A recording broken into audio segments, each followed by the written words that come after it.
Hi friends, ఇవాళ నేను మీకు 3 టైప్స్ ఆఫ్ బజ్జీ చూపిస్తాను. దీనికోసం అయితే నేను ఫస్ట్ పచ్చిమిర్చి తీసుకొని బాగా క్లీన్ చేసి అవి బాగా డ్రై అయిన తర్వాత నేను ఇలా మధ్యలోకి కట్ చేసుకుంటున్నాను. బజ్జీ కోసం నేనైతే బజ్జీ మిరపకాయలు తీసుకోవట్లేదు, ఎందుకంటే అవి స్పైసీగా ఉండవు కదా, అందుకనేసి నేను ఈ మిరపకాయ తీసుకున్నాను. ఇవి ఇలా మధ్యలోకి కట్ చేసుకొని కొన్ని సీడ్స్ అయితే తీసేయాలి, ఎందుకంటే మరీ ఎక్కువ స్పైసీగా ఉంటాయి కదా ఇవి. అంత స్పైసీ మనకు వద్దనుకుంటే మనం ఇలా కొన్ని సీడ్స్ తీసేయచ్చు.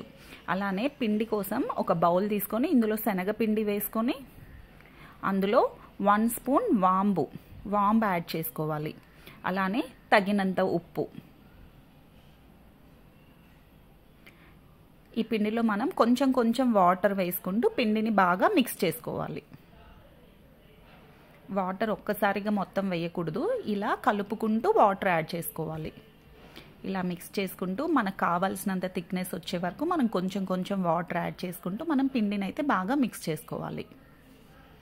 బజ్జీ కోసం మరీ లూజ్గా పిండి అయితే కలపకూడదు, ఎందుకంటే మిరపకాయకి పిండి అంటదు. మనం కొంచెం థిక్గానే పిండిని కలుపుకోవాలి, అప్పుడే పచ్చిమిర్చికి పిండి బాగా అంటుతుంది. నేను ఇలా చూపిస్తున్న విధంగా ఈ థిక్నెస్ వరకు మనం మిక్స్ చేసుకోవాలి. తర్వాత ఇందులో కొంచెం నేను సోడా ఉప్పు యాడ్ చేశాను. అలానే స్టవ్ వెలిగించి కడాయి పెట్టి డీప్ ఫ్రైకి సరిపడంత ఆయిల్ వేసి, ఆయిల్ వేడైన తర్వాత మనం కట్ చేసి ఉంచుకున్న మిర్చితో ఈ విధంగా పిండిలో డిప్ చేసి బాగా ఆయిల్లో వేయాలి.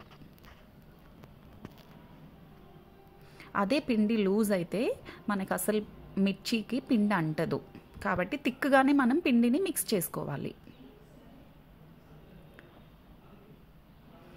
ఇవి నేను ఒక 70% మాత్రమే కుక్ చేశాను. 70% కుక్ చేసి ఉంచుకున్నాను, ఎందుకంటే వీటితో నేను ఇప్పుడు కట్ బజ్జీ ఎలానో మీకు చూపిస్తాను.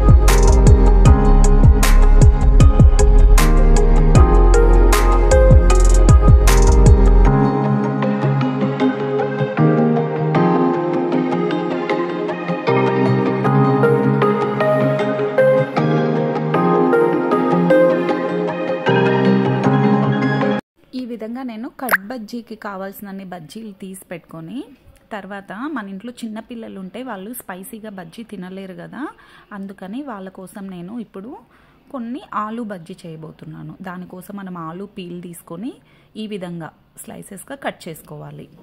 ఇలా కట్ చేసుకొని ఇలా ఈ విధంగా ఇవి ఆలు బజ్జీలు వేసుకోవాలి. ఇవైతే పిల్లలు చక్కగా తినేస్తారు, ఎందుకంటే స్పైసీగా ఉండవు కదా, సో వాళ్ళ కోసం అనేసి ఆలు బజ్జీ.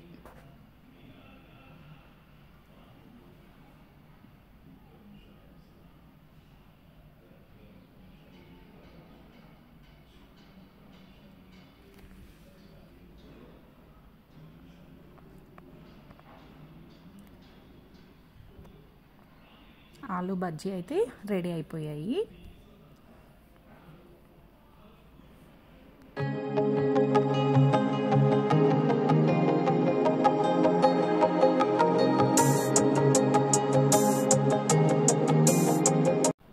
తర్వాత 70% కుక్ చేసుకున్న బజ్జీలను తీసుకొని మనము ఇలా కట్ చేసుకోవాలి. కట్ బజ్జీ కోసం ఇలా మనము కట్ చేసుకోవాలి, చిన్నవిగా కట్ చేసుకోవాలి. మరీ చిన్నవి కాకుండా అలానే మరీ పెద్దవి కాకుండా ఇలా చూపిస్తున్న సైజులో మనం కట్ చేసుకోవాలి.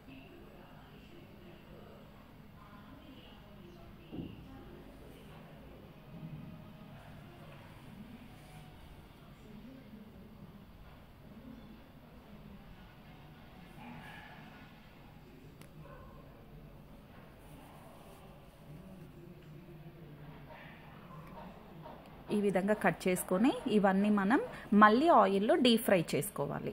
చూడండి, ఇలా మళ్ళీ ఆయిల్లో డీప్ ఫ్రై చేయాలి. ఇలా చేస్తే అన్నీ చాలా క్రంచీగా ఉంటాయి, చాలా టేస్టీగా ఉంటాయి. ఒకసారి కట్ బజ్జీ తప్పకుండా మీరు కూడా ట్రై చేయండి. అందరూ ఇష్టపడతారు చక్కగా, పిల్లలు పెద్దలు అందరూ. ఇలా బ్రౌన్ కలర్ వచ్చే వరకు మనం వీటిని బాగా ఫ్రై చేసుకొని తర్వాత ఇలా టిష్యూలో తీసి పెట్టుకోవాలి.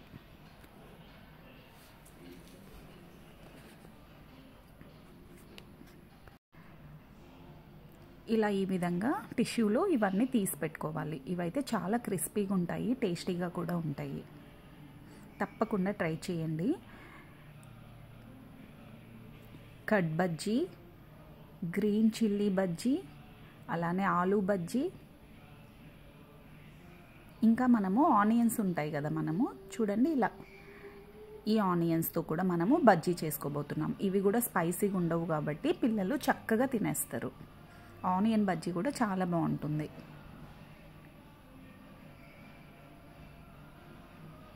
చూడండి ఇలా క్రిస్పీగా ఉంటాయి బజ్జీలు, కట్ బజ్జీ.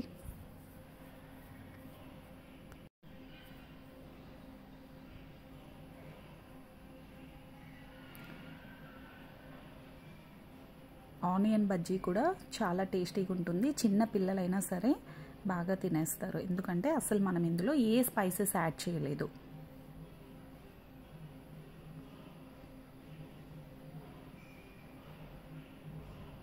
చూసారు కదా, ఇప్పుడు నేను మీకు 4 టైప్స్ ఆఫ్ బజ్జీలు చూపించాను. కట్ బజ్జీ, ఆనియన్ బజ్జీ, ఆలూ బజ్జీ, అలానే గ్రీన్ చిల్లీ బజ్జీ.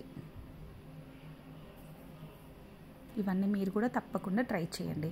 అలానే మనము కట్ బజ్జీలో జీరా పౌడర్ యాడ్ చేయాలి. జీలకర్ర 1 స్పూన్ జీలకర్ర తీసుకొని దీన్ని మెత్తగా దంచుకొని ఈ పౌడర్ని మనం కట్ బజ్జీ పైన స్ప్రెడ్ చేయాలి. ఇలా స్ప్రెడ్ చేసామంటే ఇది ఇంకా చాలా టేస్టీగా ఉంటుంది. అంతేకాదు జీలకర్ర డైజెషన్కి కూడా చాలా మంచిది. ఇలా మనము జీలకర్ర పౌడర్ అంతా స్ప్రెడ్ చేసి బజ్జీ పైన ఆనియన్స్తో కన్నా తిన్నామంటే చాలా టేస్టీగా ఉంటుంది. చూసారు కదా, ఎమ్మి టేస్టీ బజ్జీలు. తప్పకుండా మీరు కూడా ట్రై చేయండి. Thank you all.